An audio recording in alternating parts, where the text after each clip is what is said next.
ఎన్నో కథలు చెప్పారు. కానీ ఈ బిల్డప్ బాబాయ్ చంద్రబాబు నాయుడు గారు, పవన్ కళ్యాణ్ గారు, ఆయన చిన్న బిల్డప్ బాబాయ్, ఈయన ముసలి బిల్డప్ బాబాయ్, వీళ్ళిద్దరూ కలిసి ఎన్ని కబుర్లు చెప్పారు. జగన్మోహన్ రెడ్డి గారి కంటే మిన్నగా మేము సంక్షేమాన్ని రాష్ట్రానికి అందిస్తాం, జగన్మోహన్ రెడ్డి గారి కంటే మిన్నగా ఆంధ్ర రాష్ట్ర ప్రజలకి సంక్షేమాన్ని అందిస్తాం, అభివృద్ధి గొప్పగా చేస్తాం, అప్పులు తీరుస్తాం, అప్పులు చేయకుండా సంపద సృష్టిస్తామని చెప్పినటువంటి వీళ్ళు ఏం చేస్తున్నారంటే ఒక్క సంపద లేదు. అమరావతి పేరుతో 56,000 కోట్లు 50,000 కోట్ల పైచిలుకో ఇప్పుడుకి చేశారు. మరోలా ఇంకొక 50,000 కోట్లకి టెండర్లు పిలుస్తామని చెప్తున్నారు. అదొక 1,00,000 కోట్లు. అంటే రాష్ట్రం అంటే అమరావతి మాత్రమే, అమరావతికే 1,00,000 కోట్లు టెండర్ పిలుస్తున్నామని చెప్పేటువంటి గొప్పగా చెప్తున్నారు వీళ్ళు. మళ్ళీ తగుదనమ్మా ఇది సరిపోదని మరొక 44,000 ఎకరాలు తీసుకుంటారండి. మరి ఆ 44,000 ఎకరాలకి అభివృద్ధికి డబ్బులు ఎక్కడి నుంచి తెస్తారు? అంటే రాష్ట్రంలో ఉన్నటువంటి మిగతా ప్రాంతాలందరినీ కూడా ఏం చేద్దాం అనుకుంటున్నారు? ఈ బిల్డప్ పెద్దపేళ్ళ ఓల్డ్ బిల్డప్ బాబాయ్ కానీ ఈ చిన్న బిల్డప్ బాబాయ్ కానీ వీళ్ళిద్దరూ, ముసలి బిల్డప్ బాబాయ్ చిన్న బిల్డప్ బాబాయ్ ఇద్దరు ఇంత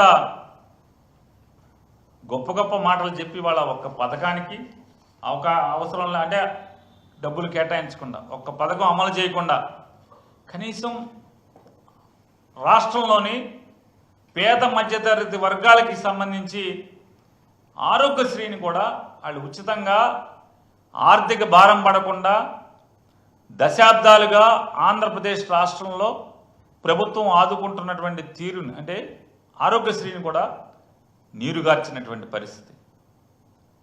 పిల్లల చదువులు, కాలేజీలకి చెల్లించాల్సిన డబ్బులు కట్టరు, ఇప్పుడు ప్రస్తుతం ఉన్నటువంటి ఫీజులు చెల్లించరు.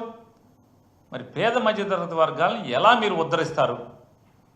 అంటే వాళ్ళ ఓటుకి మోసపు మాటలు చెప్పి ఓట్లు వేయించుకుని అధికారాన్ని పొంది మీ సంపద పెంచుకునేటువంటి పరిస్థితి ఇవాళ కనపడుతుంది. ఎన్నికలకు ముందు చంద్రబాబు నాయుడు గారి సంపద ఏం పెరగలేదు. ఇవాళ చూస్తే అపారంగా ఆయన సంపద పెరిగిపోయే పరిస్థితి. మీ పార్టీ ఆఫీసుల్లో ఆకాశాన్ని అంటే బిల్డింగులు కట్టే పరిస్థితి ఎన్నికలు అయిపోయిన తర్వాత. ఎన్నికల ముందేమో కిస్తీలు కట్టాక డబ్బులు ఉండవు, ఎన్నికలు అయిపోయిన తర్వాత ఏమో మీరు లఘుశంక తీర్చుకోవాలన్నా కూడా స్పెషల్ ఫ్లైట్లలో విమానాల్లో తిరుగుతున్నటువంటి పరిస్థితి.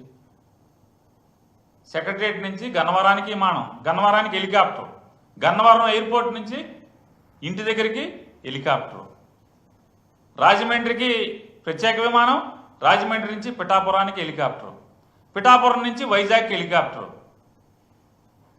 ఇక్కడి నుంచి తిరుపతికే స్పెషల్ ఫ్లైటు, తిరుపతి నుంచి కడప వెళ్ళాలంటే హెలికాప్టర్. ఈ హెలికాప్టరు విమానం, ప్రత్యేక విమానం జనంలో కలిసి వెళ్ళే పరిస్థితి లేదు. అంటే కొడతానని భయమా? జనంలో కలిసి వెళ్తే జనం తిడతారని భయమా? ఎందుకు మీరు వెళ్ళలేకపోతున్నారు?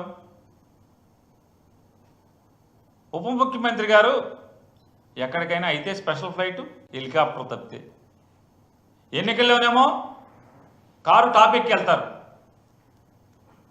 కారు టాప్ మీద కూర్చుంటారు ఎన్నికల్లో. ఇప్పుడేమో కనపడకుండా విమానాల్లో ఇంకో పక్క ప్యాసింజర్ కూడా ఉండకుండా మీరు ఒక్కళ్ళే విమానంలో వెళ్తారు, హెలికాప్టర్లో దిగుతారు. అంటే అదేమన్నా పోనీ మీ సొంత సొమ్ములా? కాదు కదా. ఇదంతా కూడా రాష్ట్ర ప్రజల పన్ను కట్టిన డబ్బుల్లోంచే మీరు ముగ్గురు, చంద్రబాబు నాయుడు గారు కానీ, లోకేష్ నాయుడు గారు కానీ, లేదా పవన్ కళ్యాణ్ గారు కానీ, ఇలా ముగ్గురు తిరిగేటువంటి ప్రత్యేక హెలికాప్టర్లు కానీ లేదా ప్రత్యేక విమానాలు కానీ, ఆఖరికి వీళ్ళ కుటుంబం దగ్గరికి వెళ్ళాలన్నా కూడా ప్రత్యేక విమానమే. చెప్పండి, బయటికి పెట్టండి. ఆ డబ్బులు ఎక్కడి, ఎవరు కడుతున్నారు? వారం వారం హైదరాబాద్ వెళ్తున్నారు కదా తండ్రి కొడుకులు ఇద్దరు, వారం వారం హైదరాబాద్ వెళ్ళే డబ్బులే విమానాలకు ఎవరు డబ్బులు కడుతున్నారు?